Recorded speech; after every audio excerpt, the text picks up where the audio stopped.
Eu te agradeço, Deus, que no deserto não me deixou morrer e nem desanimar. E como aquela mãe que não desiste, você não se esqueceu, você insistiu, você mudou e fez o que ninguém podia imaginar. Você acreditou e isso é tudo. Só vivo pra você, não sou do mundo não. Levante as mãos.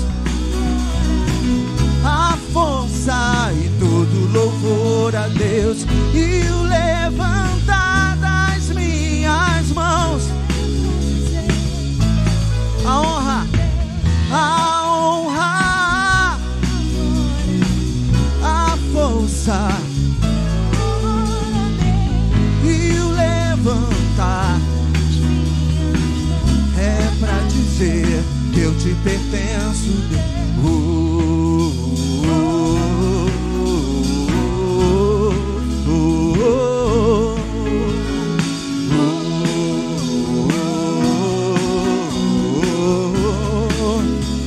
Você mudou, você mudou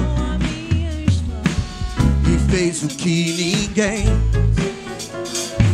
Você acreditou e isso é tudo. Só vivo pra você, não sou do mundo não.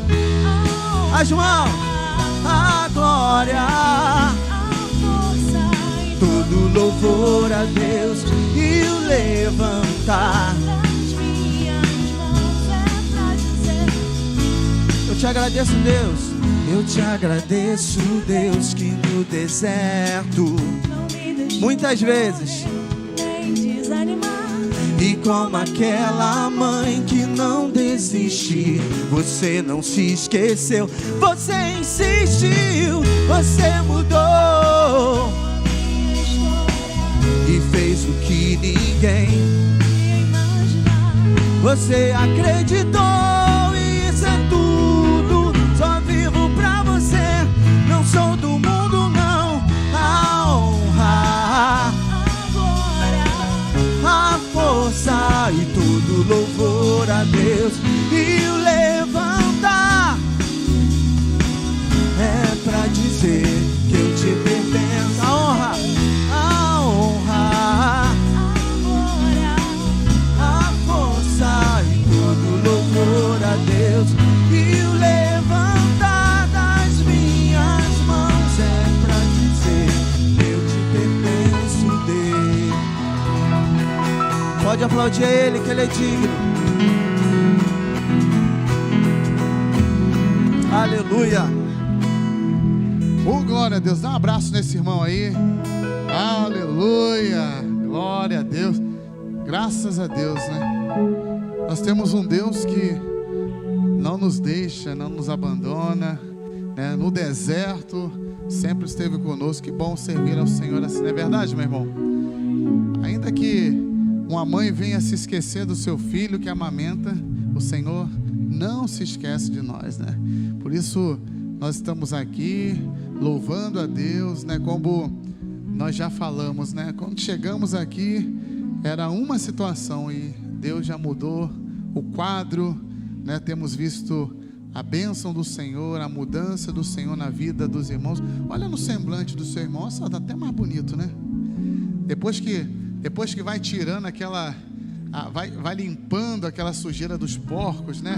Pessoa, você vê, meu Deus, diferença, né? Quando a lama, né, suja o semblante, a pessoa fica meio... Tinha gente que você olhava para cada pessoa, meu Deus, parece que chupou limão. O cara fechado assim, agora o cara rindo para tudo quanto é lado, alegre, feliz, né? É a presença do Senhor, o Espírito Santo, né? Vai deixando o semblante até diferente. Então a gente dá glória a Deus. Tem gente que não estava nem rindo, agora é só sorriso. Glória a Deus. Poder sentar, meus amados. Nós vamos ouvir a palavra de Deus. Lembrando, né, que o mais importante é o que a gente recebe, o alimento puro, a palavra de Deus. A gente pula, a gente chora, a gente sente a presença do Senhor, mas é a palavra que dá força, é a palavra que alimenta. A gente não pode esquecer disso, né? Toda emoção, e é bom chorar, é bom pular, é bom se alegrar, muito bom, não é bom? Mas nada disso é mais importante do que o alimento puro, a palavra de Deus, né? Então, é bom a gente lembrar disso, né? É a palavra, como eu falei aqui, a palavra que eu vos tenho dito é espírito e vida, né? Espírito e vida. E a gente precisa, jovens, né, se lembrar que o que vai manter a nossa vida de pé é a palavra, é a vida de oração e a comunhão. E isso, né, o culto é maravilhoso, os movimentos são maravilhosos, mas a gente tem que lembrar agora, né, é sempre aquele momento, poxa, vamos ouvir, meu irmão, é Deus falando, amém? São princípios bíblicos. Você, eu estou muito alegre, quero Jesus. Tá bom, eu creio que você quer Jesus, mas você precisa saber como andar nesse caminho, né? Paulo escrevendo para Timóteo, dizendo o seguinte: o bom soldado, né, não pode se envolver com as coisas desse mundo. Agora, a gente tem que lutar de acordo com as normas, as regras, né? Não, eu quero servir a Deus, estou com muito gás. Muito bom saber que você está com gás, mas deixa eu falar agora para você. Tem regra, tem o caminho, você tem que andar nesse caminho. Você precisa conhecer para você poder servir a Deus de forma correta e você conseguir alcançar o alvo. Então, não é do jeito que eu quero, não é como eu penso, mas é como Deus estabelece. Para isso, você e eu precisamos conhecer as normas, as regras, os princípios bíblicos, as leis que regem, né, o reino de Deus, para que a gente consiga transitar nesse caminho, amém?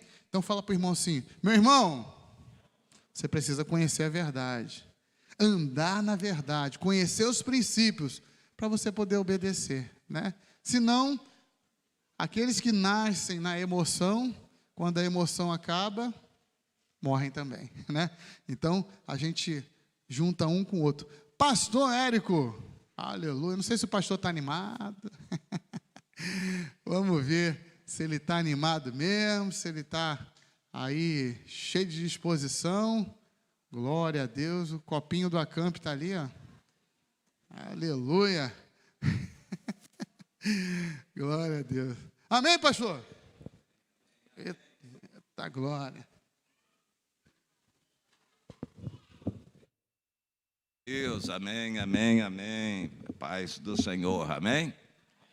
Pastor Chegar diz que eu estou animado. Fé existe para isso.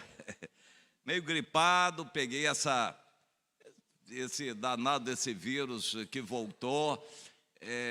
Esse vírus sincicial, eu nem sei o que esse nome quer dizer, se designa uma família de vírus ou se é mais nome próprio, mas esse vírus que faz a gente tossir, pega fácil de uns para os outros. Eu fiquei 3 meses, quando eu estava melhorando, parece que ele volta.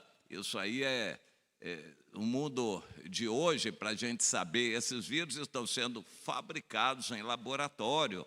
Eles estão inventando doenças novas. Essa organização aí, famosa de saúde, já avisou que vem um pior do que o 19. E vai matar mais gente. Eles estão fabricando isso. Há 20 anos, mais de 20 anos atrás, eu ouvi uma entrevista com uma pesquisadora da Fundação Oswaldo Cruz, sobre várias doenças, quando apareceu o ebola.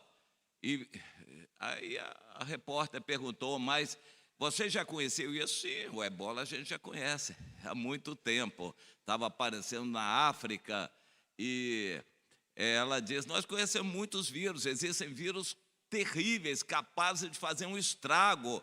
Nós temos isso guardado lá na Fundação Oswaldo Cruz, preservados esses vírus, e nós conhecemos. É que eles estão cercados e não tem condições propícias para eles se propagarem.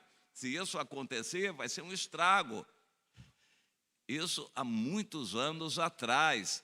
E de lá para cá, os grandes laboratórios estão nas mãos dos homens malignos, prepostos de Satanás, né? O chefe da quadrilha se chama Bill Gates, e eles estão com todos os laboratórios de microbiologia e muito avançados.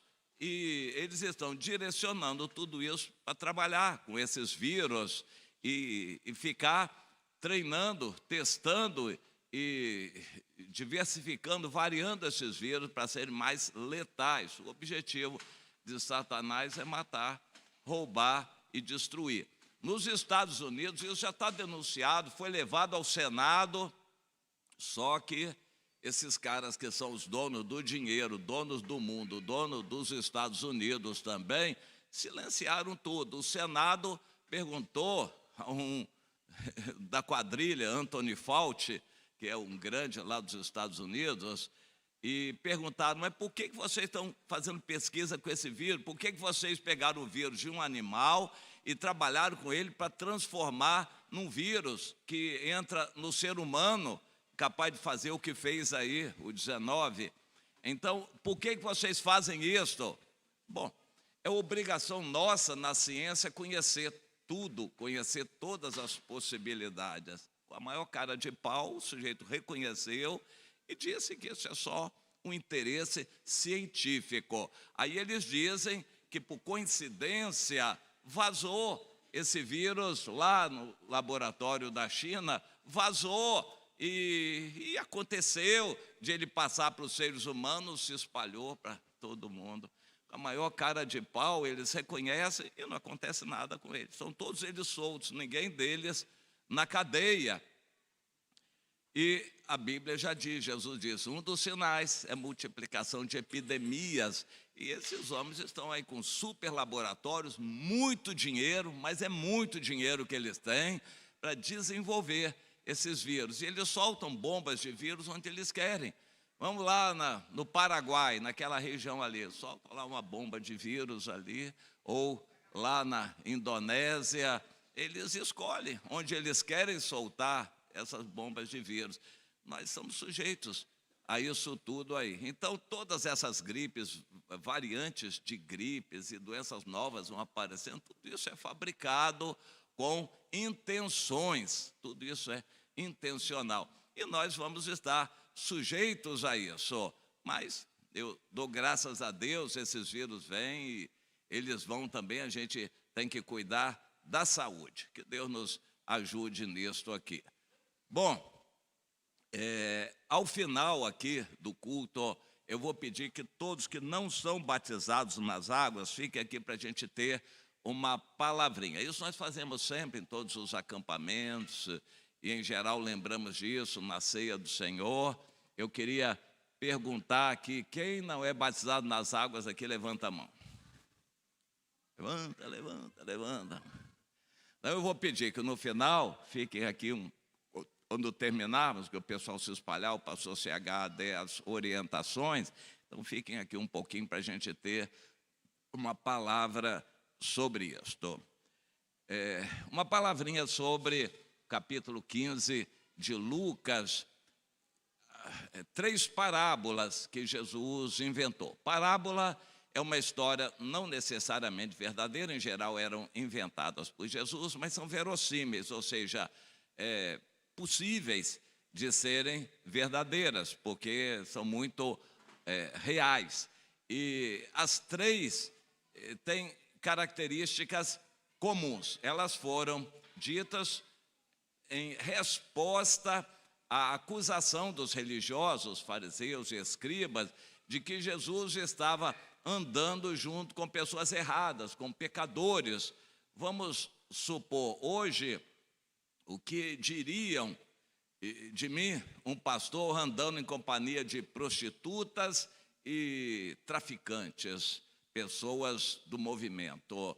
Se eu tiver amigos entre pessoas do movimento, amigos, ou me virem andando junto com bandidos, pessoas do movimento, ou com prostitutas, será que vão olhar isso com naturalidade?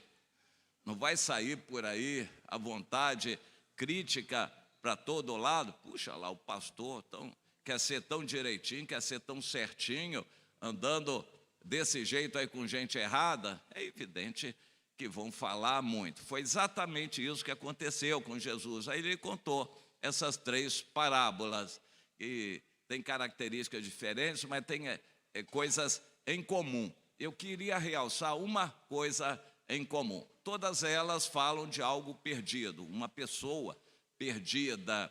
E em todas elas, Jesus enfatiza a alegria quando se achou.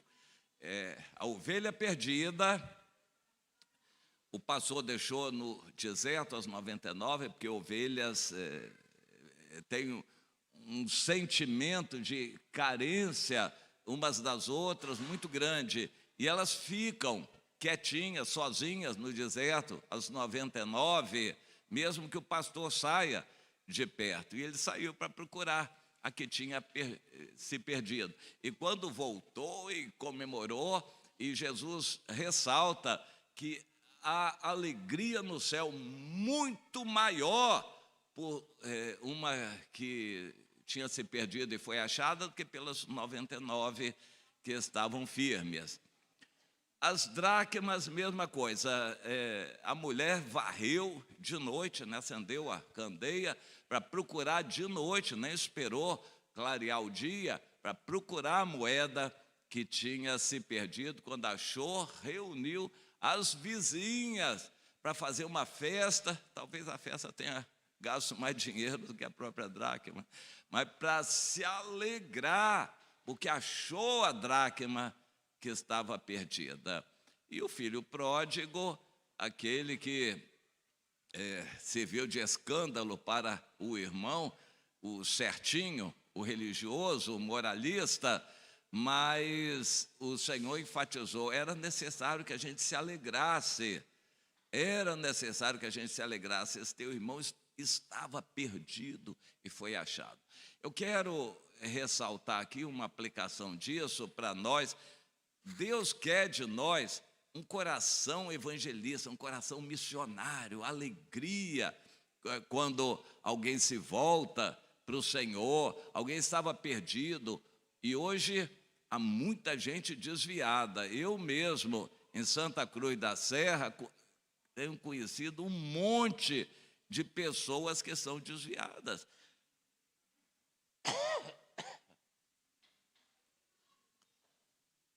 Fiquei muito alegre quando vi a Luiz. Luiz está aqui? Cadê a Luiz Ferraz? Está lá no quarto. Eu fiquei muito contente, porque é uma jovem, era bem novinha, adolescente, quando eu a conhecia, veterana na comunidade, mas se afastou. E eu creio que os irmãos oravam por ela, né? Uma família abençoada, uma família especial.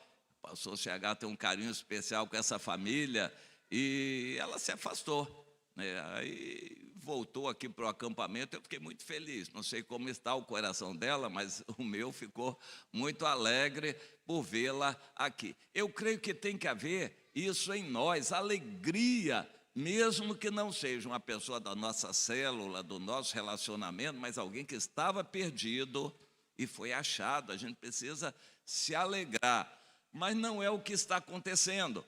Nós estamos caminhando para virar uma igreja tradicional. Os irmãos se alegram com sua panelinha, com seu grupinho, com seus amigos, e não querem nem saber de algum visitante, de alguém que estava perdido e foi achado. A gente se alegra nos assuntos rotineiros com os que estão conosco. E isso é mal. A gente tinha que ter um coração visível, coração assim sensível aos que estavam ou estão ainda perdidos. O contingente de crentes desviados é imenso, em todas as igrejas, no nosso meio também. É imenso esse contingente de desviados, e a gente precisa sentir isso, amor por essas pessoas, se estiver ao nosso alcance, ir buscar, e quando Deus trouxer, a gente se alegrar, comemorar, fazer festa, se alegrar com essas pessoas perdidas. Aí vai aparecer um iluminado no nosso meio. Puxa vida, eu estou aqui firme, trabalhando, vou limpar banheiro, Eu estou aqui servindo, trabalhando, ninguém dá nem bola para mim, nem me elogia, nem me reconhece, não valoriza o que eu tenho feito. Agora o outro aí todo errado, que só andou por aí, agora quando ele volta, fazem uma festa para ele. Esse espírito é bem típico nosso. Todos nós temos isso no coração. Quando eu era adolescente, ainda não tinha tomado a decisão do Senhor, mas já era de igreja. E eu me lembro que, de vez em quando a gente via um fulano, puxa, fulano e tal, era viciadão, era isso, era aquilo, ele se converteu. Puxa, vamos chamar ele para falar. Aí no meu coração dava uma vontade assim, eu também vou para longe, bem longe, porque quando eu voltar, vamos fazer festa. Quando eu voltar, vai ter alegria. Eu só pensei, mas tinha outro filho do pastor, ele é um dentista, até hoje, ligado a gente, a minha família, e ele fez.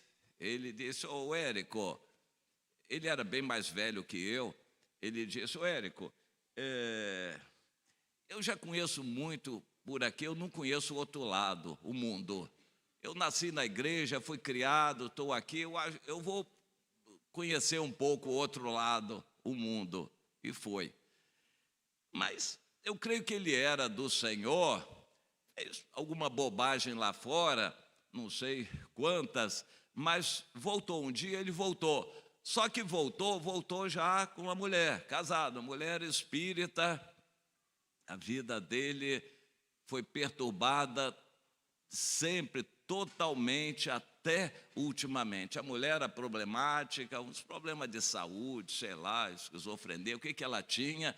Às vezes ela não pode trabalhar e ele leva a casa nas costas, faz todos os trabalhos domésticos, tem que trabalhar até velho, como dentista, para sustentar. Tem um filho que puxou a mulher, que é também extremamente problemático, que dá trabalho e despesa para ele. E parece que outro filho que é bonzinho, não sei se não liga muito. Ou seja, o homem leva uma consequência dura. Ele voltou para a igreja, a mulher não.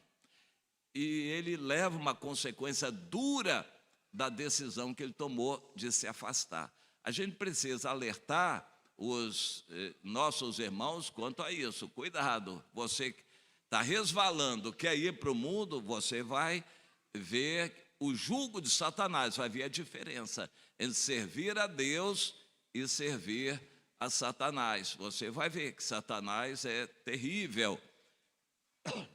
Temos que alertar. Mas é bom a gente valorizar quando a pessoa volta, fazer festa. A gente precisa ter essa alegria. Nosso coração evangelístico está se esfriando, porque a gente inventa muitas atividades com as 99 ovelhas, esquece daquela que se perdeu. Ou esquece não, ou a gente não tem nem tempo e disponibilidade para ir buscar aquela que se perdeu. Mas isso não é para ser assim. Jesus enfatizou essa necessidade de a gente estar como o pai do filho pródigo, de braços abertos, para receber. Deus quer que a gente tenha um coração missionário, valorizando a obra que é feita, os irmãos que estão em outros países, amar esses irmãos, orar por eles. A situação em praticamente todos os outros países não está melhor do que no Brasil, não. A situação espiritual está pior. É nós orarmos por eles, mandarmos uma mensagem, fortalecermos a fé. Hoje, por exemplo, eu mandei uma mensagem para o Jefinho, filho da Vânia, que está na Espanha. Falei, ô Jefinho, estou lembrando de você, feliz aniversário hoje. E ele ficou todo emocionado e respondeu todo quebrantado. E eu sei que isso é bom, ele está numa situação crítica, não está se achando lá com igreja e está querendo se ligar de novo com a gente, mas ele não tem a capacidade ainda de ser líder de uma célula, como Edson Mauro lá em Portugal, está reunindo a brasileirada lá de Portugal, naquela célula ligada a Xerém, E o Edson Mauro está muito feliz. O Jefinho ainda na Espanha não está com essa bola toda, com a Lívia, mas pode ser. Então a gente não deve esquecer de orar por esses. E aqui no Brasil mesmo, irmãos que vão para outros lugares, nós temos lá na Bahia, em Salvador, o Rodrigo. A Glaucia é meio, coração meio tradicional, mas o Rodrigo é totalmente nosso, é um irmão preciosíssimo, vale ouro.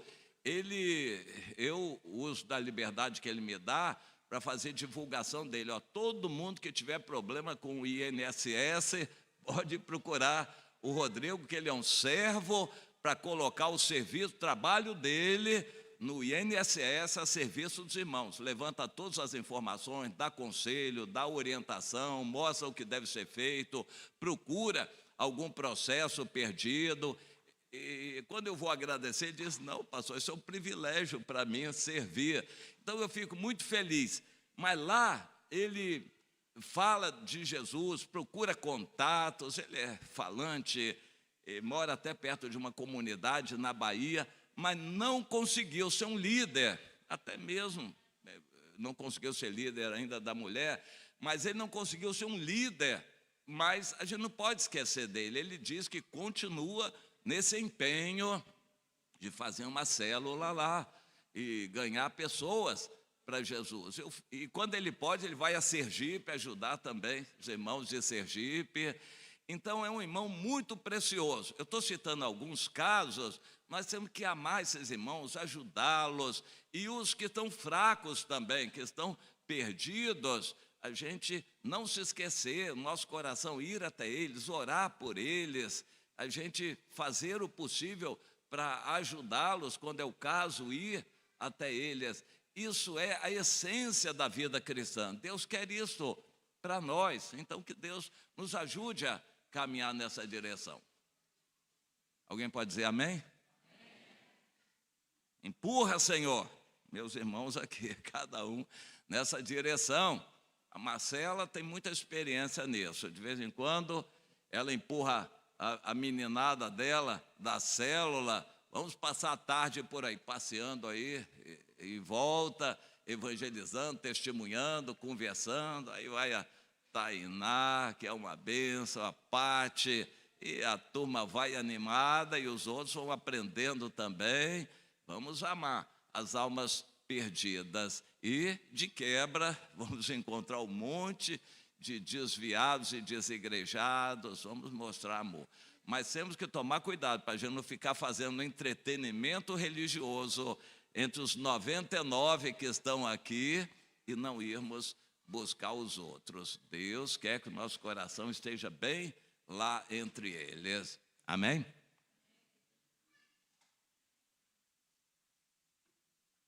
Estava com muita saudade do Flavinho e, graças a Deus, ele apareceu aqui. Graças a Deus, o pastor CH chamou. Eu fico muito feliz. Flavinho é uma bênção. Bênção maior junto com a Maísa. Aí é uma bênção dobrado.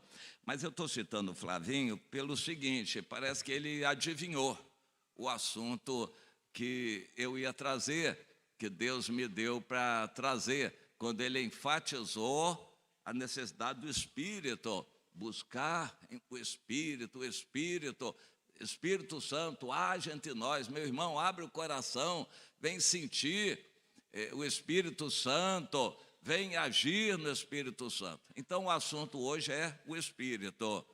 Vamos entregar esse assunto ao Senhor para Ele falar conosco. E eu vou começar com o João, capítulo 3.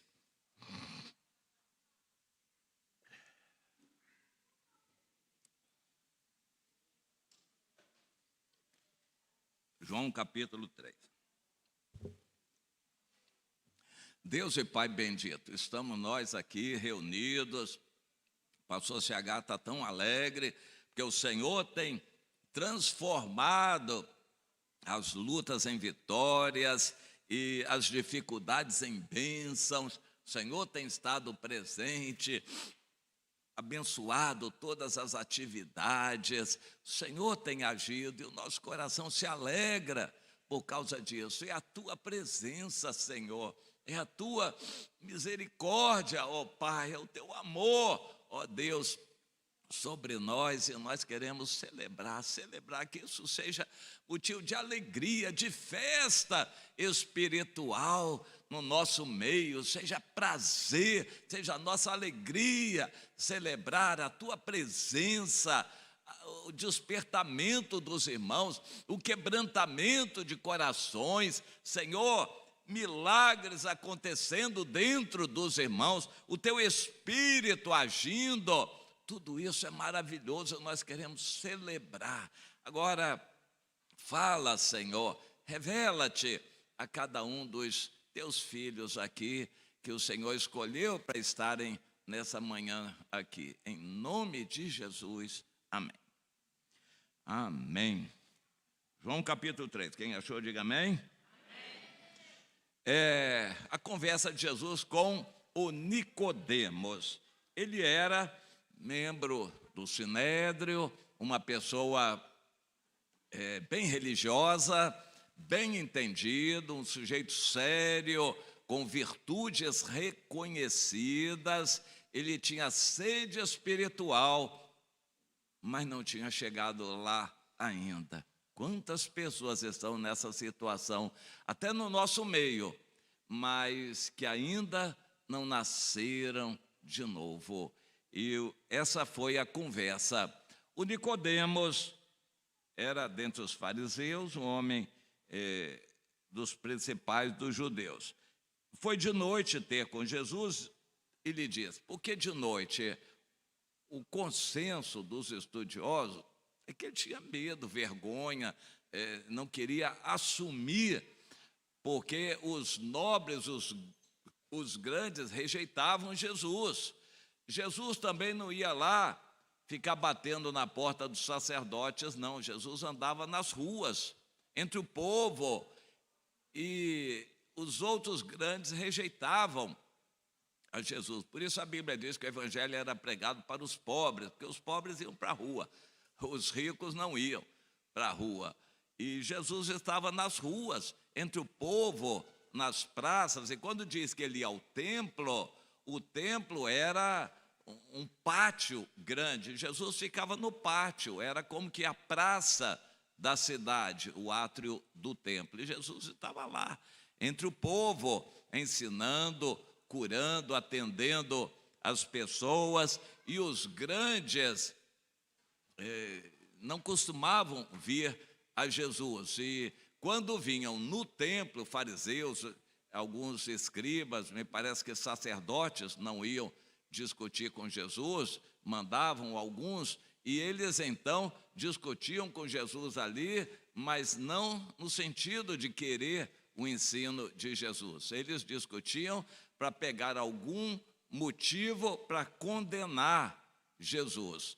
Mas o Nicodemos era uma pessoa sedenta e ele sabia que Jesus tinha alguma coisa diferente. Ele foi de noite procurar Jesus e, claro, encontrou. Então disse: Rabi, sabemos que és mestre vindo da parte de Deus, porque ninguém pode fazer estes sinais que tu fazes se Deus não estiver com ele.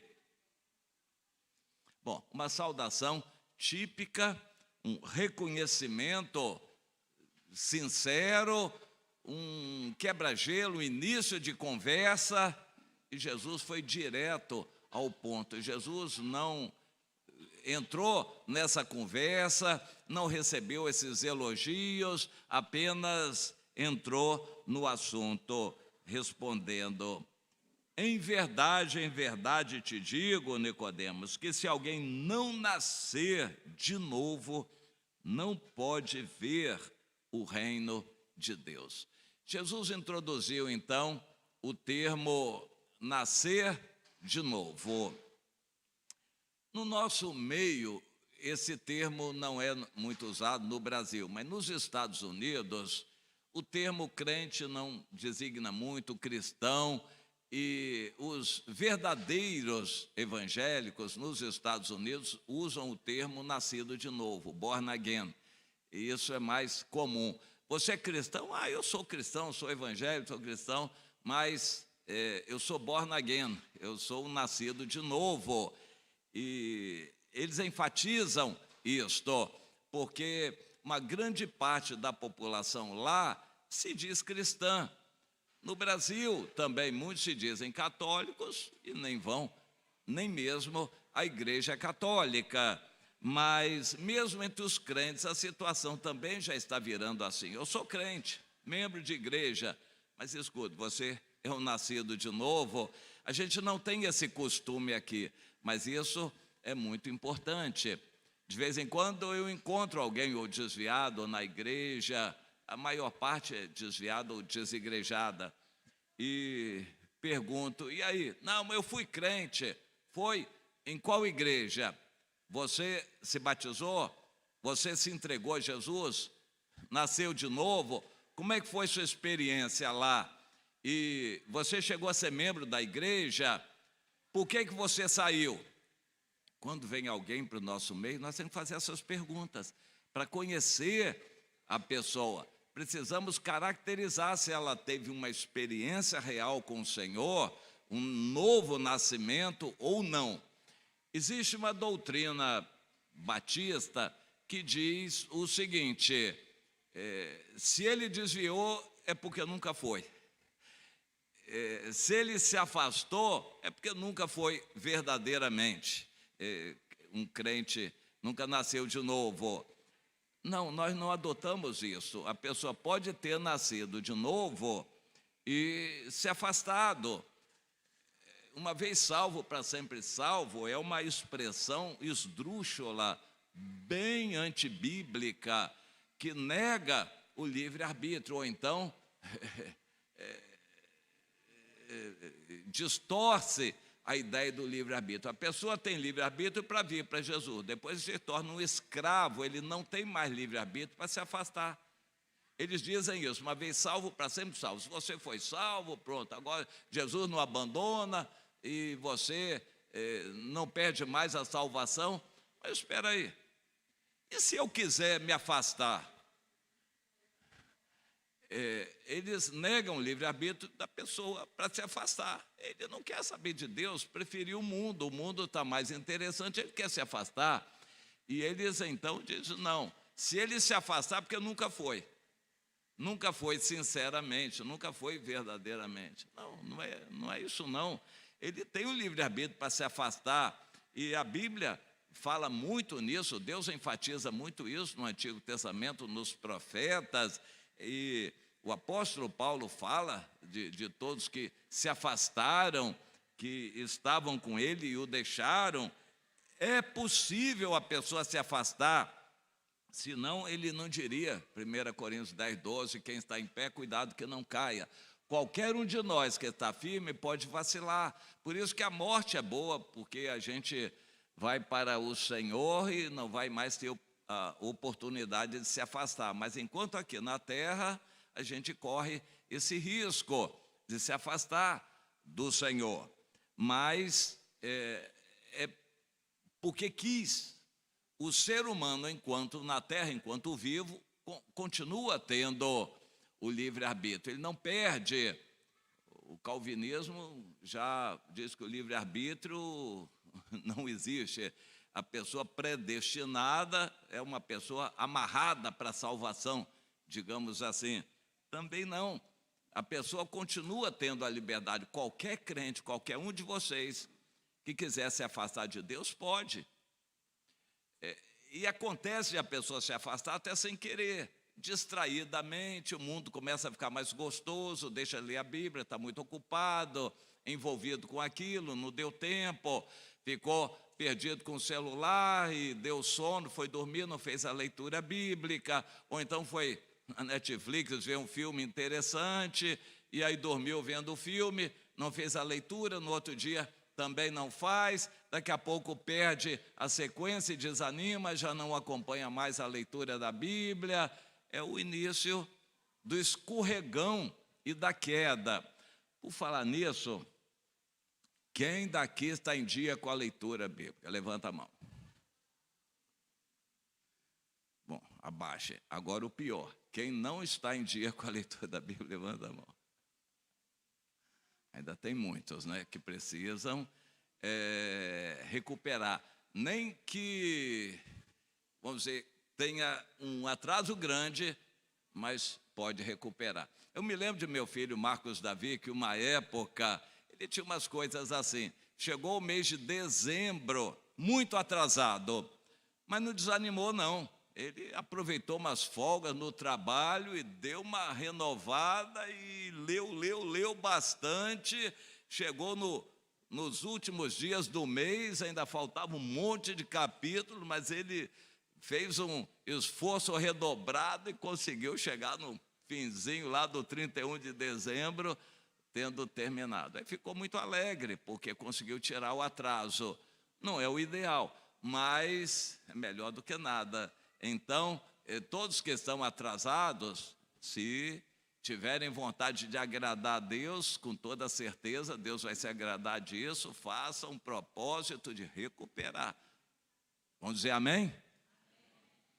Então, Jesus diz para o Nicodemos: ô Nicodemos, você não nascer de novo, você não vai entender nada, não vai ver o reino de Deus. Aí Nicodemos gostou, porque Jesus falou o que ele queria, e ele perguntou: como é que é esse negócio de nascer de novo? Como pode um homem nascer sendo velho? Pode voltar ao ventre? Jesus respondeu: em verdade, eu te digo que quem não nascer da água e do Espírito não pode entrar no reino de Deus. O que é nascido da carne é carne, mas o que é nascido do Espírito é Espírito.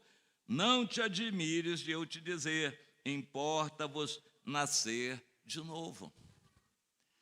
Novo nascimento. A gente tem que evangelizar as pessoas com seriedade, evangelizar direito. Eu abomino, eu fico triste com pessoas que simplificam as coisas e querem pregar de qualquer jeito. Oh, quer aceitar Jesus? Aceita Jesus. Levanta a mão e aceita Jesus. Isso é uma afronta a Deus, ficar brincando com isso. E se a pessoa levanta, e muitos levantam a mão com medo até, né? Para me ver livre desse chato aí, eu levanto a mão, não vou pagar nada para levantar a mão. Levanta a mão aí, levanta a mão, aceita Jesus, aceito. E agora, Senhor e tal, ele aceitou Jesus. Ó, que bênção, aceitou Jesus.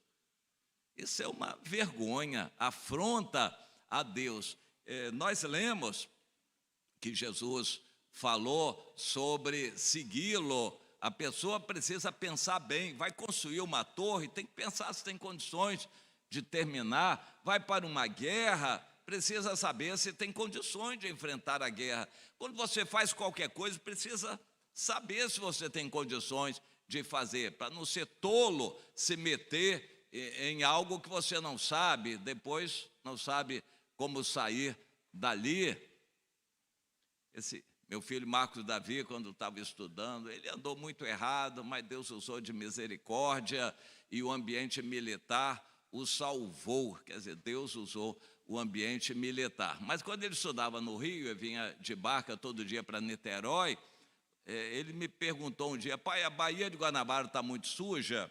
Eu não sabia o propósito da pergunta. E eu disse: bom, existe um programa aí de despoluição da Baía de Guanabara, ela está melhorando, mas não tinha ideia de para que ele queria aquela resposta. Aí no outro dia vi a notícia, lá no meio da Bahia, ele pediu a alguns colegas que levassem a bolsa dele, ele pulou dentro d'água.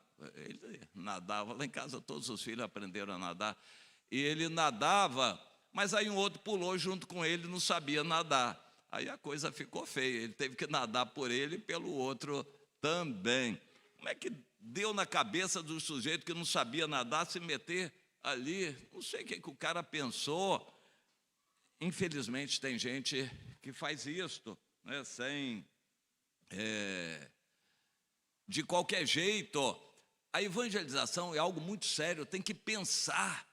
A pessoa precisa pensar se quer realmente negar o mundo, ela precisa saber que a vida eterna tem um preço, é perder a vida humana, é perder seus sonhos, é morrer para o seu passado, todo o seu eu. Não é só aceitar Jesus e entrar para a igreja. E há aqueles que nem evangelizam, acham que entrar para a igreja vai resolver. Nós precisamos pegar cada irmão que frequenta a igreja e procurar saber, meu irmão, há quanto tempo você está aqui? Quem é o seu líder? Você já nasceu de novo? Já se batizou? Está em dia com a leitura? Como está sua vida com o Senhor, com a sua família, o testemunho? A gente conhecer todos os irmãos. Isso é assunto que a gente precisa conversar, inclusive no celular, nas redes sociais, conversando para conhecer os irmãos. Nós precisamos conhecer. A pessoa precisa entender que se ela não morrer para a sua velha vida, não vai ter direito nenhum à nova vida. Quem quiser salvar a sua vida, seus planos, seus sonhos, seus estudos, sua profissão, vai perder a vida eterna. Não adianta. E a gente tem que ser claro, a pessoa nascer do Espírito, ela vai se apaixonar pelo Senhor. Deus, hoje a irmã Fátima postou uma mensagem assim, quando a gente verdadeiramente nasce de novo, o Senhor vai ser tudo para nós, vai ser a nossa paixão, a nossa alegria.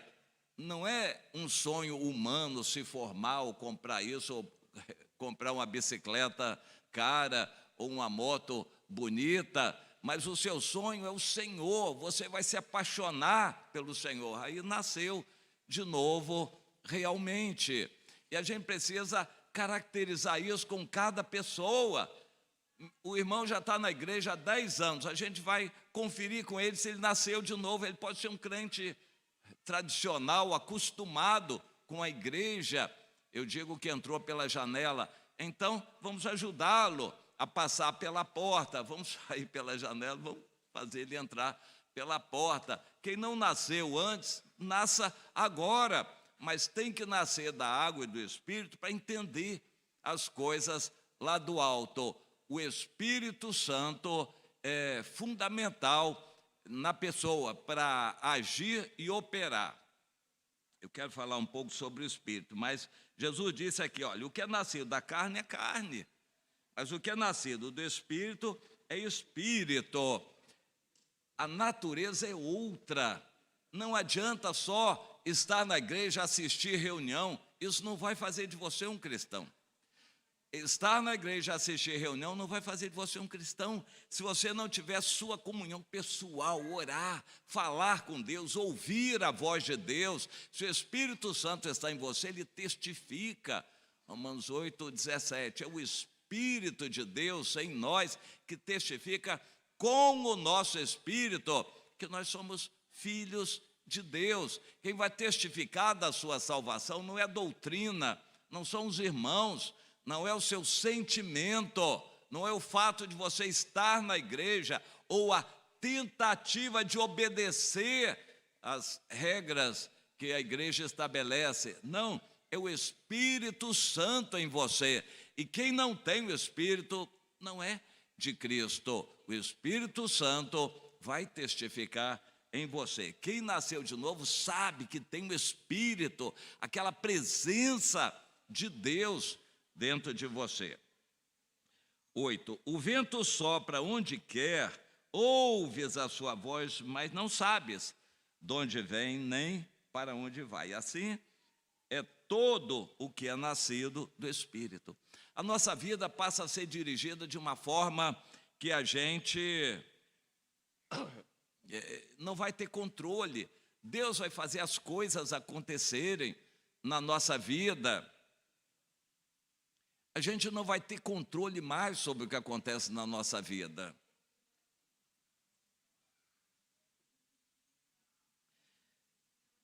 Eu preciso, de vez em quando, pelo menos, dar um testemunho do meu chamado. Eu dei muito trabalho para Deus na adolescência, mas o Senhor me achou com 16 anos de idade, depois de muita luta e crise forte, o Senhor me achou, eu aceitei Jesus como Salvador.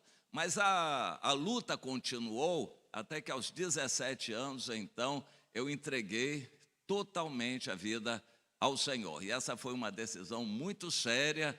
Eu entreguei meu Isaac, meus sonhos, e eu tinha sonhos muito definidos. Eu queria ser um cientista espacial, foguetes e tal. Eu queria trabalhar nessa área e eu tinha vocação e eu estava no caminho e, de fato, eu fui no caminho. Mas quando eu fui para o caminho, Deus me tirou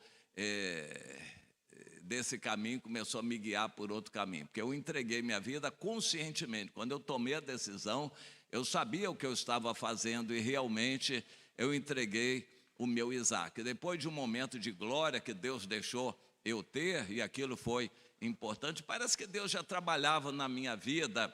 Aos 14 anos, a partir daí eu me lembro bem, eu nunca mais tive férias. Estudava, tinha meus compromissos e era uma vida apertada, porque era estudo disso, daquilo, inglês, música e outras coisas, e o trabalho de casa. Minha mãe não tinha empregada, a gente tinha que lavar a louça e varrer a casa, cuidar de cachorro, cortar grama, todo o trabalho da casa era feito. O irmão mais novo era bem mais novo, não entrava. O meu irmão mais velho, no meu entendimento, o pai do Gabriel, sempre foi, no meu entendimento, sempre foi mais esperto do que eu, e a parte pesada ficava para mim. Não acho ruim isso não, mas ocupava o tempo. E a partir dos 14 anos eu não tive mais férias. Nas férias, as férias longas, para começar, minha mãe não tinha com quem me deixar. Ela ia dar um curso e eu fui fazer o curso também, curso de professor de matemática. Era matemática moderna, teoria dos conjuntos, que estava sendo ensinado, e os professores estavam fazendo aquele curso, 2 meses bem puxados, o tempo integral, e eu lá, no meio dos professores, tive que fazer aquele curso todo também. Bom, de alguma forma, Deus já estava me preparando. Aos 15 anos, que eu me lembre, eu fui fazer um curso de educação física, e era um curso puxado na escola de educação física da universidade, lá do Espírito Santo. Aí eu fui aprender todos os esportes, as regras dos esportes, dimensões do campo de futebol, quadra de basquete, isso e aquilo, e aprender a jogar, a natação, todos os estilos de natação. Foi um curso assim bem puxado e muito interessante. E todas as lutas marciais, as características, as regras, e tinha que entrar naquilo, né? E um pouquinho de luta de cada uma. E aquilo me ocupou o tempo nas férias, foi muito útil. Até hoje, aqueles conhecimentos me são úteis. Na outra, acho que já 15, 16 anos, aí já era um curso de eletricista. Aí com 16 anos eu já era eletricista, um curso do Senai, dado na Escola Técnica Federal, também bem puxado, e aí depois ia para a aula normal e a atividade também era puxada. Bom, e aí o Senhor me encontrou, eu tomei a decisão. Aí as próximas férias já foi estudando para vestibular, e era puxado também, porque eu ganhei a bolsa e eles queriam tirar o sangue dos alunos, e tinha que disputar. E eu passei em todos os vestibulares possíveis, o que havia de melhor, mas quando eu passei aquele momento de glória, né, lá no ITA, né, que era o sonho, no IME aqui, que eu nunca pensei, nunca quis, mas também lá em São Paulo, nas faculdades de São Paulo, aí Deus me pediu o Isaac, eu tive que entregar. Quando eu entreguei, disse, bom, agora vou esperar o Senhor, vou ser missionário entre os índios, vou isso e aquilo. Mas aí veio a oportunidade, eu fui ser conselheiro lá no acampamento Palavra da Vida, um acampamento interessante. Era, digamos assim, parecido com o nosso em Friburgo, montanhoso, porém um pouco maior, talvez assim melhor, um pouquinho mais bem elaborado. E aquele acampamento era o que havia de máximo no Brasil para a juventude na época. E eu fui lá, realmente foi uma oportunidade muito boa, pude ter um curso com o Dr. Shedd. 60 anos atrás eu já encontrei o Dr. Russell Shedd, comecei a estudar teologia, mas lá eu fui ser conselheiro, oportunidade muito boa de lidar com crianças e com jovens. E como conselheiro a gente tinha, entre outras missões, os 12 ou 14 do quarto, a gente tinha que ganhar todos eles para Jesus. Os que já eram, a gente conferir, os que não eram, a gente evangelizar até o cidadão tomar a decisão pelo Senhor.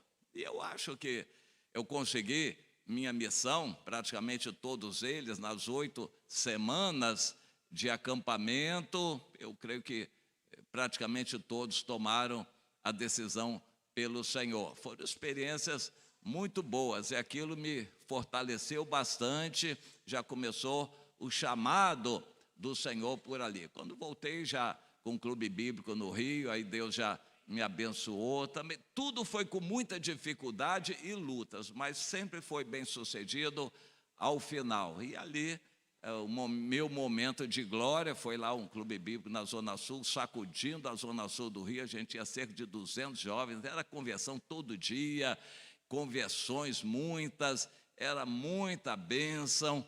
E Deus disse, acabou seu tempo aqui, agora você vai aprender o que é igreja, vai aprender o que é igreja e cuidar de igreja.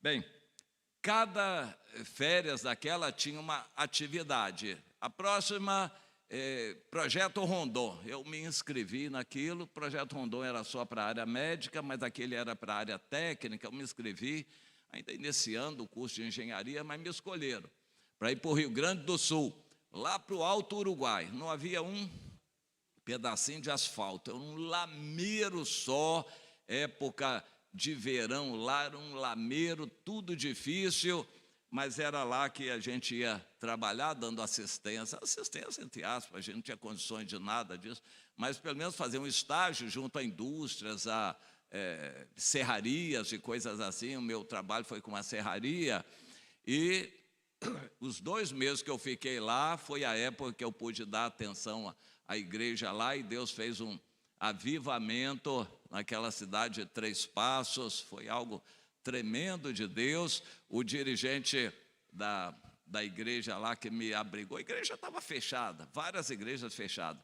O dirigente que me abrigou, ele está vivo até hoje, já está velhinho, deve ter mais de 90 anos, em Porto Alegre. A família nos ouve no rádio ainda hoje, 50 anos depois, família me ouve ainda. Foi um avivamento na cidade. Só na penitenciária, 70 pessoas, a população inteira da penitenciária tomou a decisão pelo Senhor. E na igreja, a igreja reacendeu, foi culto todos os dias lá, muitos batizados. E outras igrejas, eu fui também a outras igrejas, jovem ainda, novo, mas Deus me usou. O evangelho que Deus tinha me mostrado estava amarrado na cidade, aí foi um despertamento, foi uma experiência tremenda para mim. Quando voltei, ainda dei uma passada lá em Goiânia, fui conhecer o trabalho todo lá do povo de Goiânia, um retiro em que as reuniões não paravam, viravam noite e dia, algo tremendo aquilo lá. Então são experiências que iam marcando, e não parei mais. Nas próximas férias, e aí depois do Rondon, não sei, foi o trabalho missionário pelo norte e nordeste do Brasil, a Kombi, e vimos milagres de todo tipo. A Kombi andar sem combustível, Deus tinha mandado a gente ir sem bolsa nem alforge, e foram experiências muito marcantes. Andamos por muitos lugares, com muitas igrejas, muitos milhares de quilômetros rodando, e experiências me marcaram muito. Aquela viagem, né, por todo o norte e nordeste do país. Bom, e a outra já foi no exterior, em Portugal, depois restante da Europa. Eu fui a Israel, foi aquilo. Deus usou tudo isso para me ensinar, mas todas essas situações eram incluindo perigos e dificuldades de todo tipo. Em Portugal, uma igreja dividida, e já estava para fechar, acabar a igreja, eu passou desesperado, Deus me levou e fez um despertamento lá, o pastor se renovou, as igrejas ficaram fortalecidas, e aí eu pude ir embora para outros lugares. Foram sempre experiências marcantes. Deus ia trabalhando, e eu sempre o tempo todo ocupado. Enquanto isso, clubes bíblicos de trabalho, igreja, e enfim, logo depois seminário, e tudo foi caminhando, Deus me marcando. Eu não escolhia nada disto, o Espírito Santo me guiava e dirigia. De repente, oportunidade aqui aparecia, outra ali. Como eu me decidi ser servo, eu estava pronto para qualquer coisa que aparecesse. Aí o pastor chega lá, o Érico, vai ter uma cruzada Billy Graham aí, tem a comissão de jovens, eu sugeri o seu nome lá.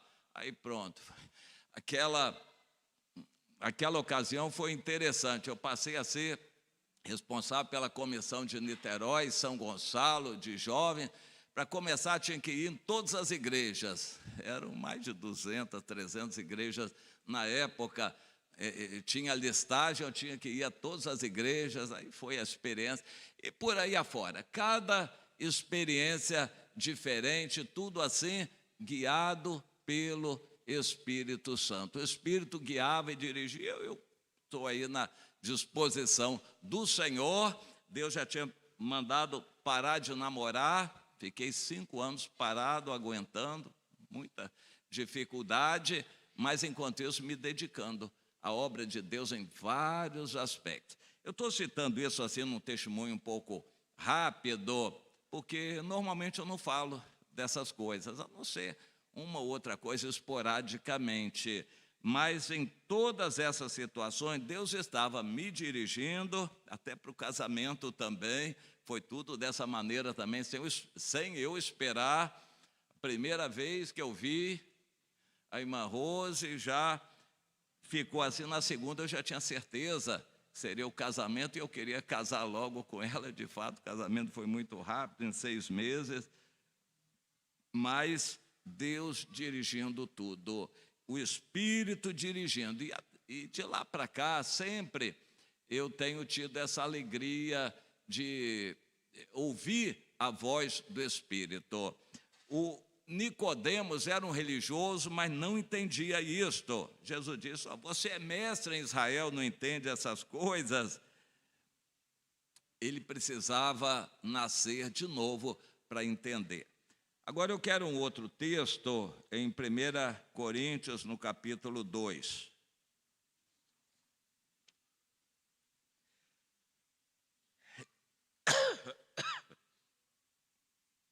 O texto todo é muito interessante, desde o versículo 6 eu quero ler. Aliás, desde o início, eu, irmãos, quando fui ter convosco, acharam aí 1 Coríntios 2? Amém ou não amém?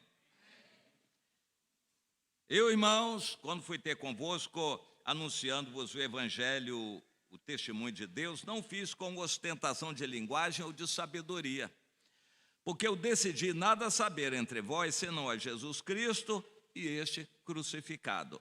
E foi em fraqueza de minha parte, temor e grande tremor, que eu estive entre vós, Coríntios. A minha palavra e a minha pregação não consistiram em linguagem persuasiva de sabedoria, mas em demonstração do Espírito e de poder, para que a vossa fé não se apoiasse em sabedoria humana, e sim no poder de Deus. Entretanto, expomos sabedoria entre os experimentados, não porém a sabedoria deste século, nem a dos poderosos dessa época, para essa sabedoria que se reduz a nada. Mas nós falamos a sabedoria de Deus em mistério, outrora oculta, a qual Deus pré-ordenou desde a eternidade para a nossa glória, Sabedoria essa que nenhum dos poderosos deste século conheceu. Porque se a tivessem conhecido, jamais teriam crucificado o Senhor da glória. Mas como está escrito, nem olhos viram, nem ouvidos ouviram, nem jamais penetrou no coração humano o que Deus tem preparado para aqueles que o amam. Ele está introduzindo o assunto aqui do Espírito. Todas essas coisas que pela fé a gente vê, vislumbra, contempla a glória de Deus, a direção de Deus, o chamado de Deus para uma obra aqui pelo Espírito. Espírito Santo de Deus em nós, que atua no nosso espírito. Versículo 10. Deus nos revelou isso pelo Espírito, o Espírito Santo, porque o Espírito a todas as coisas perscruta, até mesmo as profundezas de Deus. Porque qual dos homens sabe as coisas do homem, senão o seu próprio Espírito, que nele está? Assim, também as coisas de Deus, ninguém as conhece, senão o Espírito de Deus. Ora, nós não temos recebido o Espírito do mundo, e sim o Espírito que vem de Deus, para que conheçamos o que por Deus nos foi dado gratuitamente. Disso também falamos, não em palavras, ensinadas pela sabedoria humana, mas ensinadas pelo Espírito Santo, conferindo coisas espirituais com espirituais. Ora, o homem natural não aceita as coisas do Espírito, porque eles são loucura, e não pode entendê-las, porque elas se discernem espiritualmente. O homem natural é qualquer um como nasceu, que não nasceu de novo. Como nasceu, o homem natural não entende as coisas do Espírito, por mais sábio que ele seja, não entende as coisas do Espírito, porque elas se discernem espiritualmente. Porém, o homem espiritual julga todas as coisas, mas ele mesmo não é julgado ou discernido ou compreendido por ninguém. Pois quem conheceu a mente do Senhor, que o possa instruir? Nós, porém, temos a mente de Cristo, pelo Espírito Santo. Em nosso espírito nós temos o entendimento espiritual, que não é o entendimento humano, nem mesmo de teologia. Mais um versículo. Eu, porém, irmãos, não vos pude falar como a espirituais, e sim como a carnais, como a crianças em Cristo. Até aí.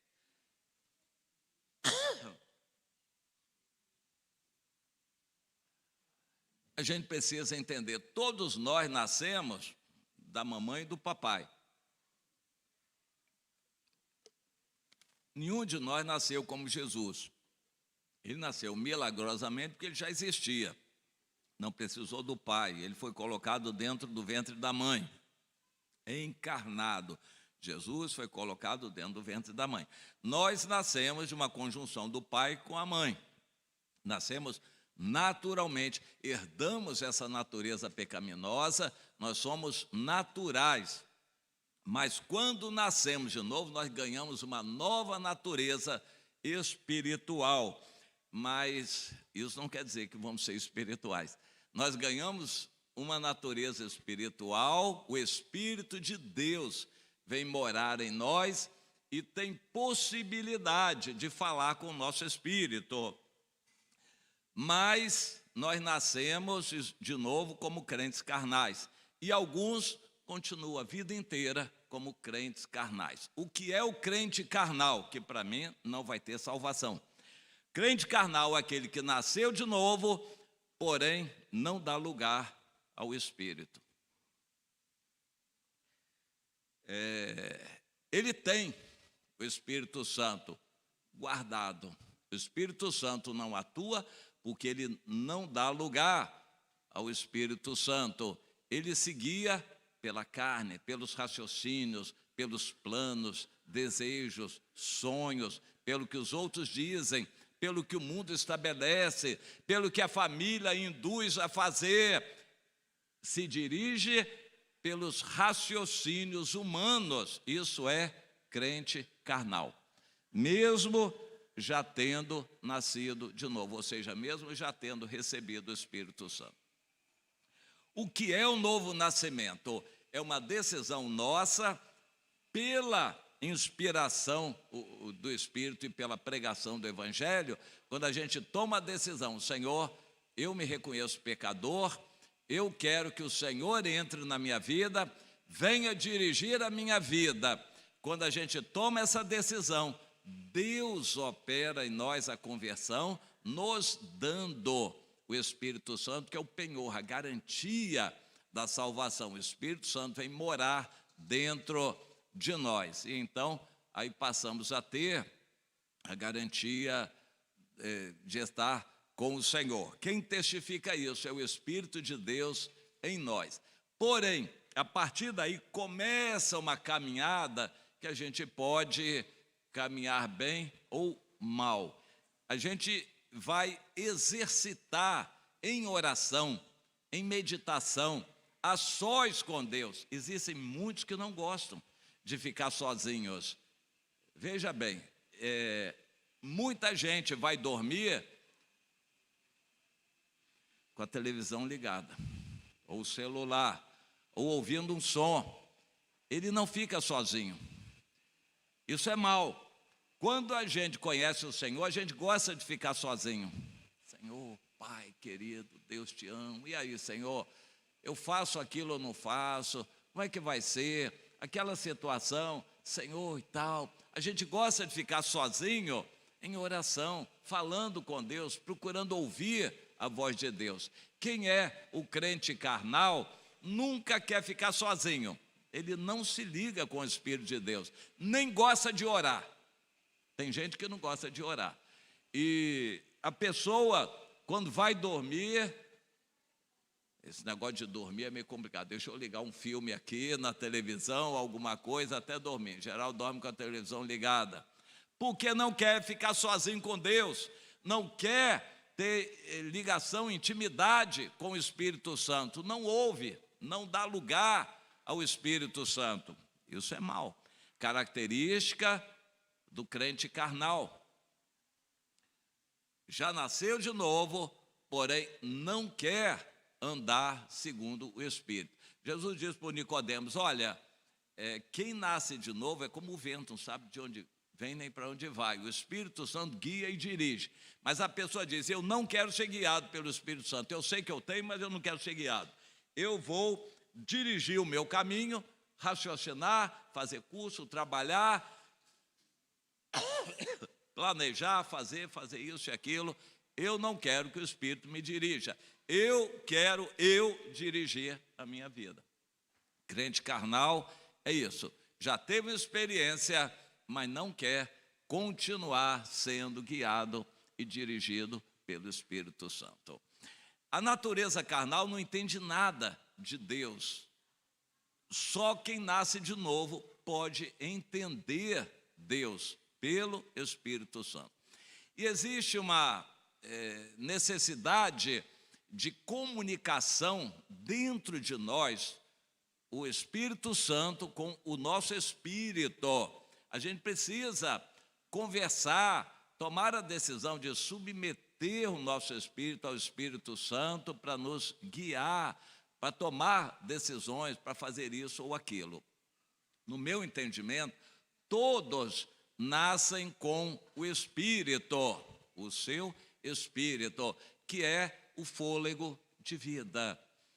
A palavra Espírito em grego é o pneuma, o vento. No hebraico é ruach, a unção, o sopro da vida é o Espírito que Deus nos dá, e quando a gente morre, leva. Salomão falou isso: o Espírito volta para Deus que o deu. Quando a gente nasce, o fôlego de vida é o Espírito que Deus nos dá. Quando a gente toma a decisão, a gente libera o Espírito Santo passa a residir, morar e se comunicar com o nosso espírito. ainda existe uma outra dimensão, que é o batismo com o Espírito Santo, que também é uma experiência separada, a qual se referiu o João Batista, Evangelho de Marcos, por exemplo, Marcos 1:7. João Batista pregava dizendo: após mim vem aquele que é mais poderoso do que eu, do qual eu não sou digno de, curvando-me, desatar-lhe as correias das sandálias. Eu vos tenho batizado com água, ele, porém, vos batizará com o Espírito Santo. Amém? Batizará com o Espírito Santo. Batismo com o Espírito Santo é uma experiência separada do novo nascimento, é uma segunda bênção, depende de empenho, de buscar, de querer.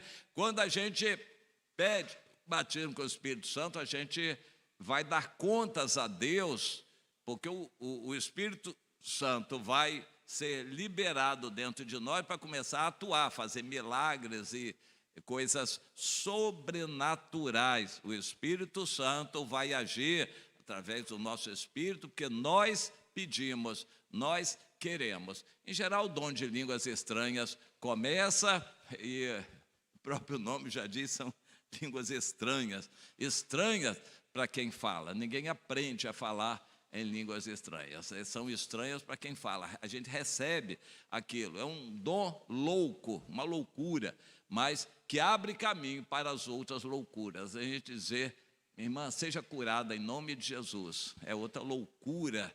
A gente pedir: Senhor, faz parar essa chuva aqui. É outra loucura. Em geral, todas as atuações do Espírito Santo no sobrenatural em nós são loucura, segundo a carne, segundo o entendimento.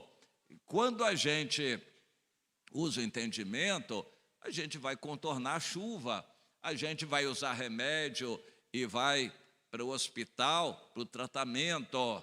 Quando a gente usa o raciocínio, a gente só pode gastar o que ganha de dinheiro. A gente não vai pedir para Deus fazer o milagre de multiplicar dinheiro. Quando a gente está num carro, a gente vai verificar o estado do carro. A gente não vai pedir para Deus fazer o milagre de o carro andar bem se ele não está bem. Enfim, humanamente a gente vai só onde o raciocínio deixa ir. Mas quando a gente anda no Espírito, a gente se dá a loucuras várias. E Deus quer que isso seja assim. Ele quer nos exercitar nessa loucura de depender do Espírito. Mas a gente só vai conseguir isso se andar em Espírito. Andar em Espírito, Gálatas 5,16. E jamais satisfareis a inclinação da carne.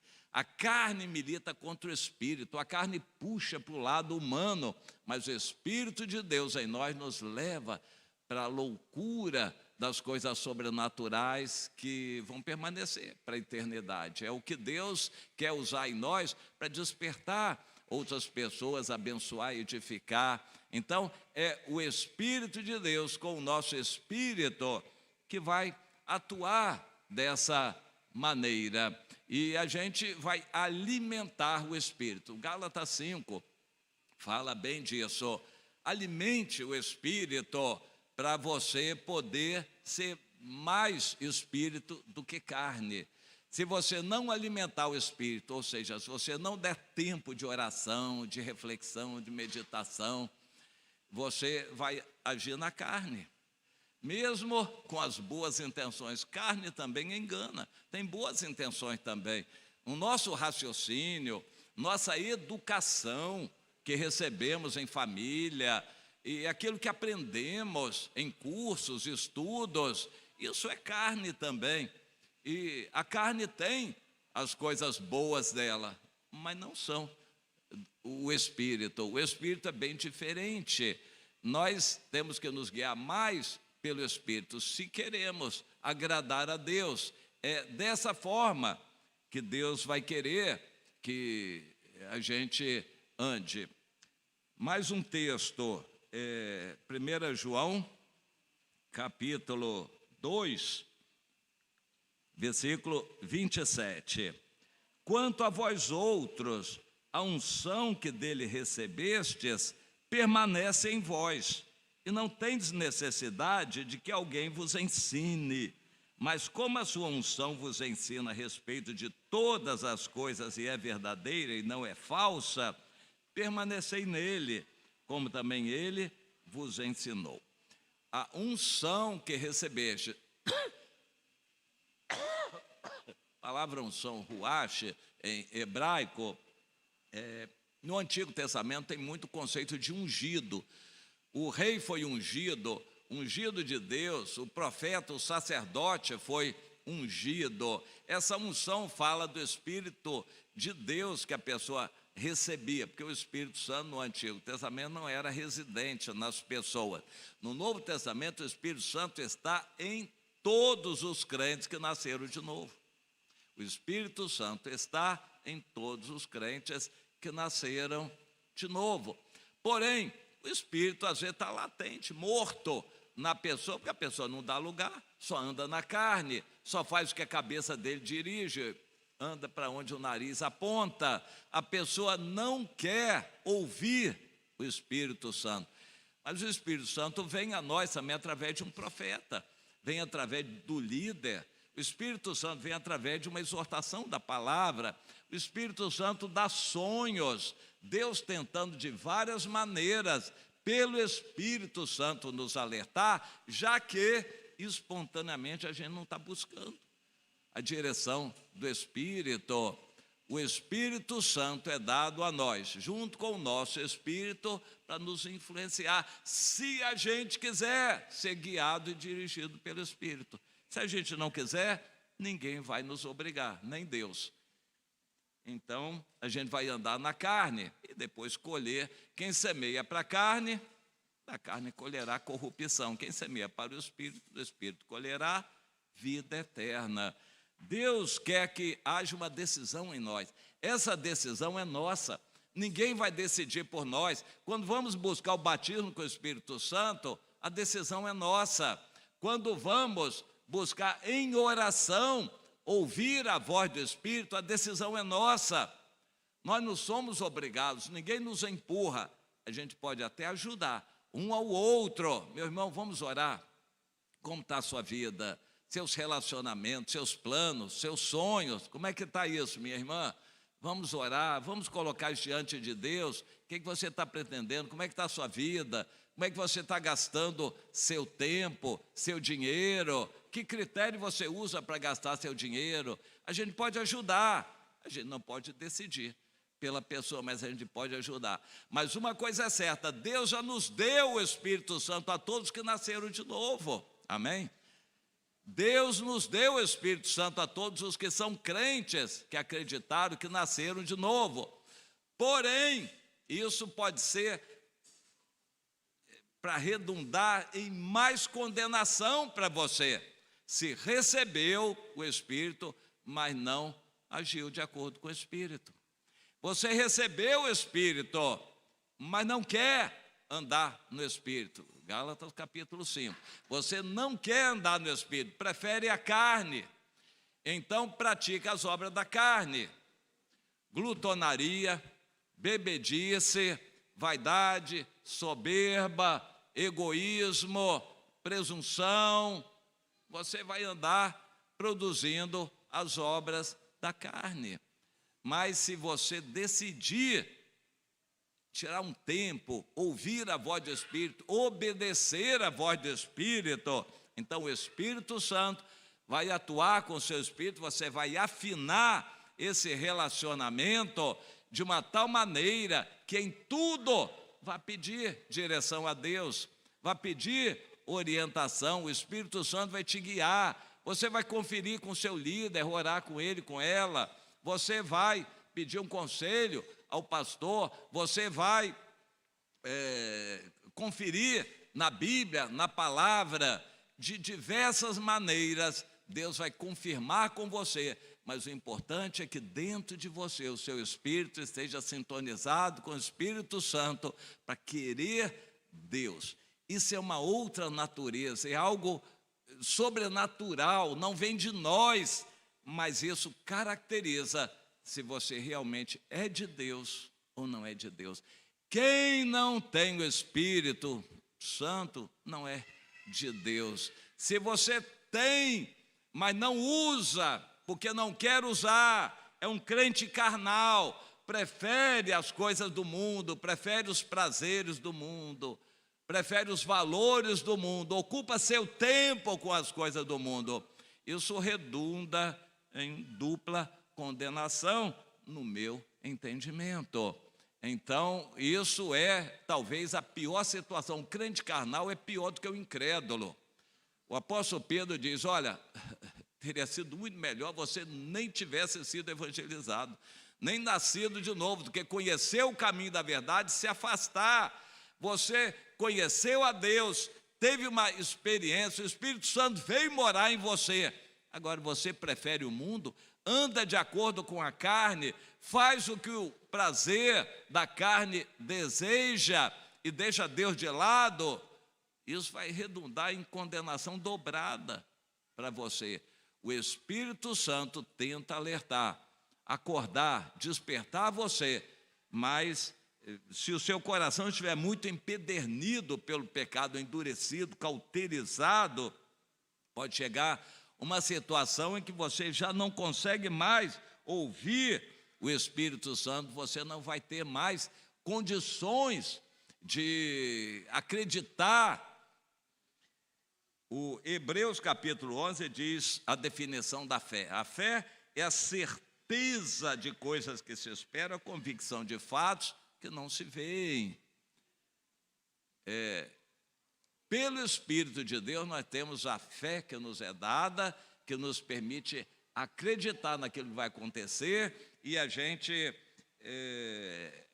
ter certeza de algo que ainda não aconteceu, que vai acontecer, ou da existência de algo que a gente não vê. Isso é fé que vem espiritualmente sobre nós e Deus quer que a gente ande de acordo com esta fé. É pelo Espírito, mas o Espírito precisa ser alimentado. O Espírito em nós precisa ser alimentado. O nosso espírito precisa ser alimentado para estar sintonizado com o Espírito Santo. Deus quer nos dar muitos dons espirituais, experiências, milagres, maravilhas pelo Espírito, mas a gente tem que querer e tem que tirar um tempo para estar com Deus a sós, você e Deus, conversando, ouvindo, procurando receber a inspiração de Deus. Peça a Deus que fale com você em sonhos, em revelações, através da palavra, através de irmãos. Também tire tempo para louvar, adorar a Deus em espírito, contemplar o Senhor e ajude os seus irmãos também. A gente não pode fazer decisão nenhuma pelo outro, mas a gente pode ajudar. Meu irmão, vem cá, vamos orar. Oh, Deus maravilhoso, Senhor e tal, toca esse coração aqui, Senhor, revela-te ao meu irmão. A gente pode e deve ajudar. A igreja existe para isso, para a gente se ajudar mutuamente, uns aos outros. A gente precisa fazer isso, e quando a pessoa fica numa situação muito fraca espiritualmente, precisa ser ajudada. Existe uma situação em que a pessoa está tão fraca espiritualmente que ela não consegue sair sozinha daquele buraco, tão dominada por pecados, tão amarrada pelo coração mundano, cauterizado com as coisas do mundo, que ela não consegue sair sozinha. Precisa ser ajudada, e é pelo Espírito que a gente vai ajudar essa pessoa. Então cola com ela, ora, chama a Deus, Senhor, Espírito Santo, atua no coração dessa minha irmã. É o que a gente pode e deve fazer continuamente, estando com os irmãos. Dê lugar ao Espírito Santo, se aperfeiçoe com o Espírito, ouça a voz do Espírito, dê tempo ao Espírito Santo de falar com você. E quando for dormir, peça a Deus que se revele a você à noite, em sonhos. Queira intimidade com o Espírito. Sem ser pelo Espírito, tudo que a gente fizer não vai adiantar nada.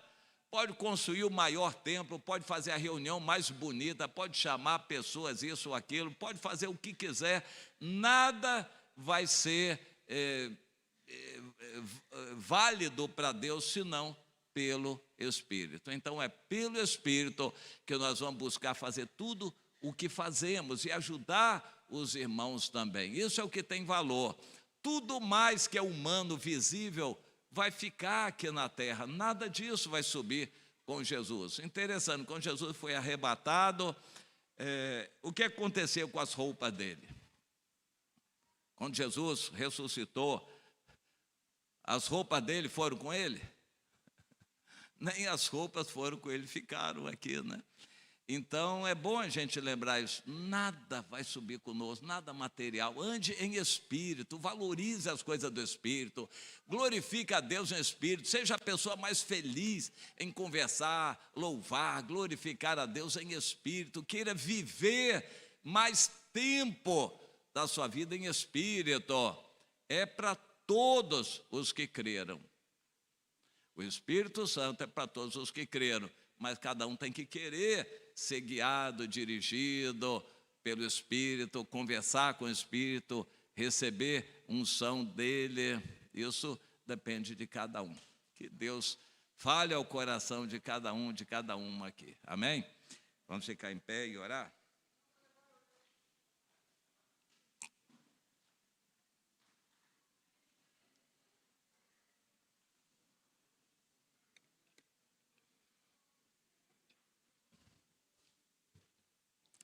Foxalabacatuiti cure, meneneneia, cuidete talabarrachuri barraia, brosca talabaia. Senhor, o assunto dado aqui foi o Espírito, mas é pelo Espírito que o Senhor também dá entendimento. Eu te peço, Senhor, pelo teu Espírito Santo, abra o entendimento de cada um dos teus filhos. Poderia fazer essa oração só em línguas estranhas.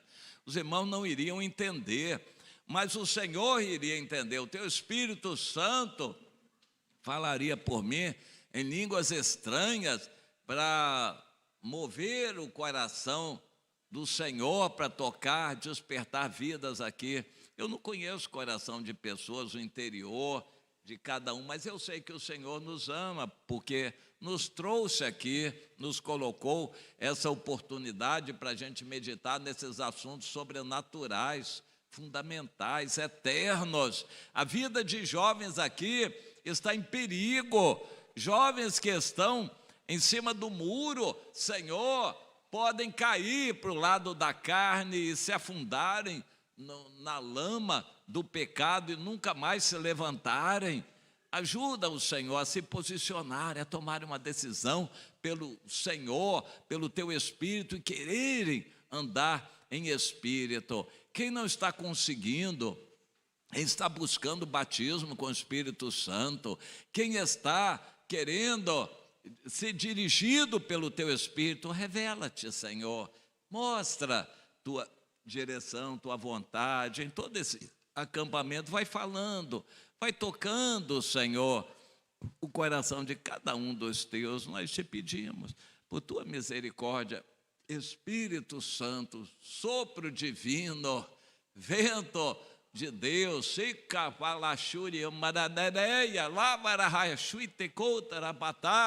sopra, Senhor, sopra em cada vida aqui, nesses jovens. O Senhor soprou e eles receberam o Espírito Santo. Sopra, Espírito Santo, sopra, Senhor, sobre os teus filhos, o teu chamado. Senhor, sopra, sopra, sopra, Espírito Santo, sobre os teus filhos aqui. Venha o teu poder, o teu mover sobre cada um dos teus. Sopra, Espírito Santo, sopra sobre nós. É o que eu te peço, Senhor, por tua infinita misericórdia e bondade. Em nome de Jesus, amém. Amém? Glória a Deus. Vamos assentar um pouquinho, pastor CH, assim que ele terminar, vou pedir a todos que não são batizados nas águas para ficarem um pouquinho aqui para a gente ter essa palavra de esclarecimento. Amém? Amém, meus irmãos? Posso ouvir um aleluia? Um glória a Deus? Então, o dia hoje vai ser corrido. Então, preste atenção para as instruções. Nós vamos estar encerrando agora, porém, aqueles que não são batizados vão ficar sentados aqui, ó.